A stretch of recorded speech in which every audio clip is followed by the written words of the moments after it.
Hi hello నమస్తే welcome back to our channel wonder life. ఎలా ఉన్నారు? మేమైతే చాలా బాగున్నాం. ఈరోజు అయితే మ్యాంగో రైస్ చేయబోతున్నాం. రండి వీడియోలోకి వెళ్ళిపోదాం.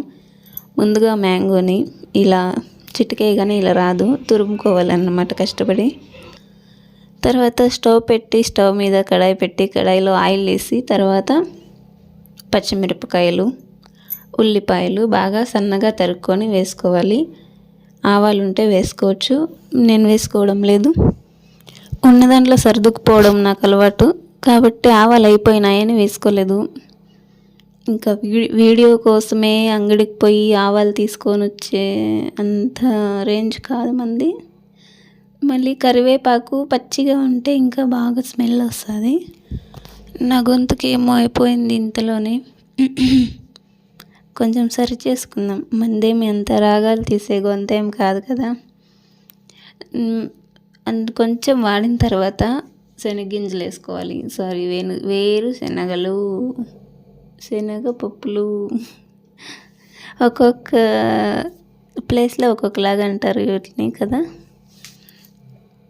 అన్నీ ఒకేసారి వాడిపోతాయి కాబట్టి కొంచెం ముందుగానే వేసుకున్నాను శనగగింజలు. ఇంకా పసుపు వేసుకొని బాగా కలుపుకోవాలి. అలా కలుపుతూ కలుపుతూ కలుపుతూ కలుపుతూ కలుపుతూ ఉంటే బాగా వాడిపోతాయి. ఇలా బాగా వాడిన తర్వాత మనం తురిమిపెట్టుకున్న మామిడికాయని వేసేసుకోవాలా. దీన్ని కూడా బాగా కలుపుతూ ఉండాలి. అన్నీ బాగా కలిపిన తర్వాత బాగా వాడినాక వెయిట్ చేయాలి. అలా కలుపుతూనే ఉండండి.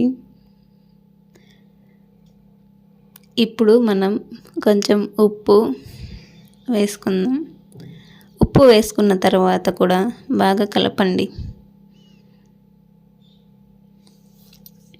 ఇలా కలుపుతూనే ఉండండి బాగా వాడేదాకా, లేదంటే కింద అడుగంటేస్తుంది. సో మామిడికాయ బజ్జీ కాస్త మామిడికాయ మాడైపోతుంది. ఇలా బాగా వాడిన తర్వాత ఒక గిన్నెలోకి తీసుకోండి. ఎందుకంటే మళ్ళీ ఈ కడాయిలోనే రైస్ వేసుకొని కలుపుకోవాలన్నమాట. సో చూసారా ఎంత ఎమ్మి టేస్టీగా ఉంటుందో. సో మీరు కూడా ట్రై చేసేయండి. ఇంకా రైస్లోకి వేసుకొని కలుపుకోవడమే దీన్ని. బాగుంది కదా, టేస్ట్ కూడా అంతే బాగుంటుంది. ఒకసారి ట్రై చేసేయండి, సూపర్ ఉంటుంది.